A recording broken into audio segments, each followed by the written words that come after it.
ನಮಸ್ಕಾರ ಸ್ನೇಹಿತರೆ, ನಾನು ನಿಮ್ಮ ಮಲ್ಲೇಶ್ ಜೆ ರೇಷ್ಮೆ ರಾಜ ಯೂಟ್ಯೂಬ್ ಚಾನಲ್ಗೆ ಸ್ವಾಗತ.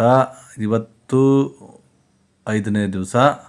1ನೇ ಜ್ವರವನ್ನು ಎದ್ದಿದ್ದಾವೆ. ಈಗ ಅವುಗಳಿಗೆ ನಾವು ವಿಜೇತವನ್ನು ಕೊಡಿವಿ, ಯಾವುದಾದ್ರೂ ಒಂದು ಪೌಡ್ರನ್ನು ಕೊಡಿವಿ, ಸಪ್ಪನ್ನು ಹಾಕಬೇಕಾಗುತ್ತೆ. ಇದು ಬೇಸಿಗೆ ಕಾಲ ಆಗಿರೋದ್ರಿಂದ ಒಂದು 90% ಹುಳುಗಳು ಜ್ವರದಿಂದ ಎದ್ದಿದ್ದಾವೆ ಅಂತ ಹೇಳಿದ್ರೆ ನೀವು ಅವಾಗಲೇ ತಕ್ಷಣ ಸೊಪ್ಪು ಹಾಕ್ರಿ.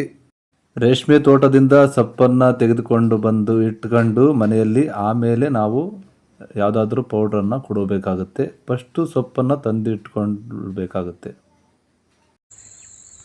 ಫ್ರೆಂಡ್ಸ್, ಈಗ ನಮ್ಮದು 1ನೇ ಜ್ವರ ಹುಳು ಎದ್ದಾದ್ಮೇಲೆ ನಾವು ಒಂದು ಸೊಪ್ಪನ್ನು ಯಾವ ರೀತಿ ಎಲೆಯನ್ನು ಕಟ್ ಮಾಡ್ಬೇಕಂತ ಹೇಳಿದ್ರೆ ಈ ರೀತಿ ಎಲೆಗಳನ್ನು ನಾವು ಕಟ್ ಮಾಡ್ಕೊಂಡು ಹೋಗ್ತೀವಿ. 1ನೇ ಜ್ವರ ಎದ್ದಂಥ ಹುಳುಗಳಿಗೆ ಒಂದು ಗಿಡದಲ್ಲಿ 2 ಎಲೆ ಕಟ್ ಮಾಡ್ತೀವಿ.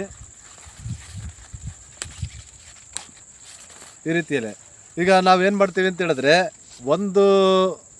ಒಂದು ಫೀಡಿಂಗನ್ನು ಮಾತ್ರ, ಸೊಪ್ಪನ್ನು ಮಾತ್ರ ನಾವು ಹುಳುಗಳಿಗೆ ವಿಜೇತವನ್ನು ಕೊಡುವಿ. ಅದರ ಮೇಲೆ ನಾವು ಬಲೆಯನ್ನು ಹರಡಿ ಒಂದು ಮೇವನ್ನು ಕತ್ತಿಯಿಂದ ಹೆಚ್ಚಾಕ್ತೀವಿ ಮಿಷಿನಿಂದ. ಇಷ್ಟು ಸೊಪ್ಪು 300 ಬಟ್ಟೆ ಹುಳುಗಳಿಗೆ ಸಾಕಾಗುತ್ತೆ.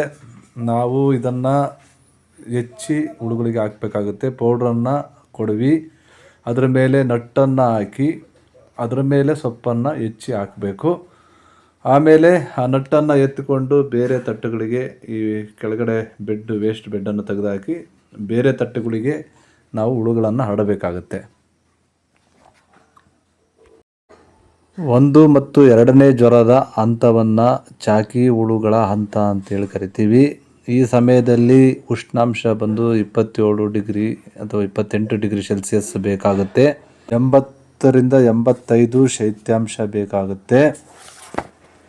ಈ ಸಮಯದಲ್ಲಿ ಗುಣಮಟ್ಟದ ಸೊಪ್ಪನ್ನು ನಾವು ಹಾಕಬೇಕಾಗುತ್ತೆ. ಗುಣಮಟ್ಟದ ಸೊಪ್ಪನ್ನು ಹಾಕಿದಾಗ ಹುಳುಗಳ ಒಂದು ಉತ್ತಮವಾದ ಬೆಳವಣಿಗೆ ಆಗುತ್ತೆ. ಅದಕ್ಕೋಸ್ಕರ ಭಾಳಷ್ಟು ಜನ ರೈತರು ಚಾಕಿ ಪ್ಲಾಟ್ ಅಂತೇಳಿ ಮಾಡ್ಕೊಂಡಿರ್ತಾರೆ.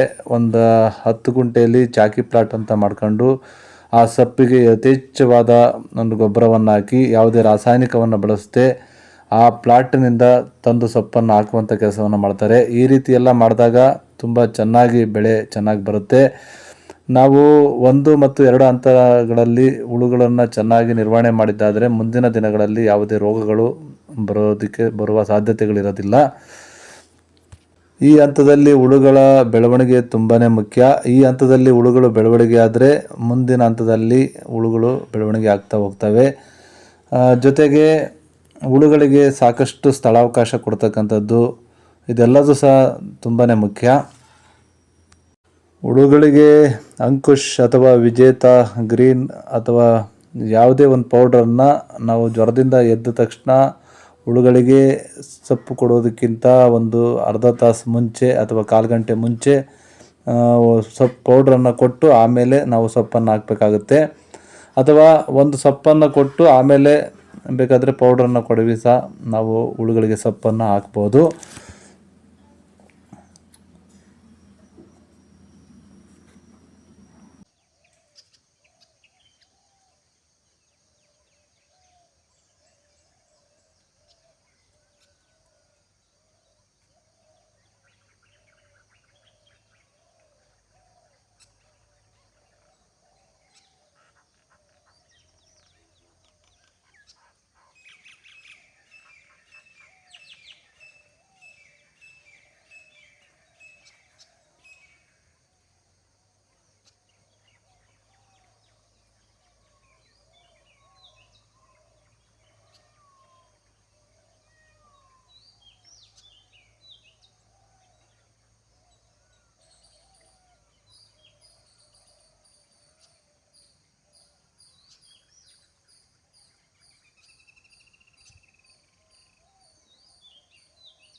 ಪೌಡರ್ ಹಾಕಿ 15 ನಿಮಿಷಗಳ ನಂತರ ಈ ರೀತಿಯ ಬಲೆಗಳನ್ನು ಹಾಕಿ ಅದರ ಮೇಲೆ ಸೊಪ್ಪನ್ನು ಹಾಕಬೇಕು. ಬಲೆಗಳನ್ನು ಹಾಕಿ ನಾವು ಸೊಪ್ಪನ್ನು ಹಾಕೋದ್ರಿಂದ ಪೂರ್ತಿ ಹುಳುಗಳು ಸಹ ಆ ಬಲೆಗಳ ಮೇಲೆ ಬರ್ತವೆ. ಆ ಬಲೆಯನ್ನು ತೆಗೆದು ಆ ಕೆಳಗಿನ ಬೆಡ್ಡನ್ನು ತೆಗೆದು ಹಾಕಬೇಕು. ಒಂದು ಸೊಪ್ಪನ್ನು ಹಾಕಿದಾಗ ಏನಾದರೂ ಹುಳುಗಳು ಪೂರ್ಣ ಪ್ರಮಾಣದಲ್ಲಿ ಹತ್ತಿಲ್ಲ ಅಂತ ಹೇಳಿದರೆ ಮತ್ತೊಂದು ಸೊಪ್ಪನ್ನು, ಮಧ್ಯಾಹ್ನದ ಸೊಪ್ಪನ್ನು ಹಾಕಿ ತದನಂತರ ಹುಳುಗಳನ್ನು ಆ ಬಲೆಯಿಂದ ತೆಗೆದುಕೊಂಡು ಬೇರೆ ತಟ್ಟೆಗಳಿಗೆ ಹರಡಬೇಕಾಗುತ್ತೆ. ಈ ಬಲೆಗಳು ತುಂಬಾ ಉಪಯುಕ್ತವಾಗಿರ್ತಕ್ಕಂಥವು.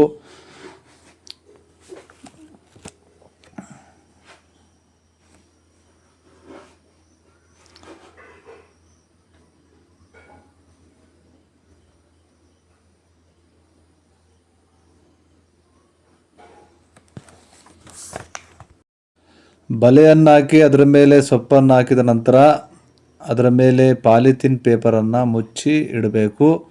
ಕೆಳಗೆ ಮತ್ತು ಮೇಲೆ ಎರಡು ಸೈಡು ಪಾಲಿಥೀನ್ ಪೇಪರನ್ನು ಉಪಯೋಗಿಸಬೇಕು. ನಾವು ಪಾಲಿಥೀನ್ ಪೇಪರ್ ಹಾಕೋದ್ರಿಂದ ಸೊಪ್ಪು ಬೇಗನೆ ಬಾಡಲ್ಲ.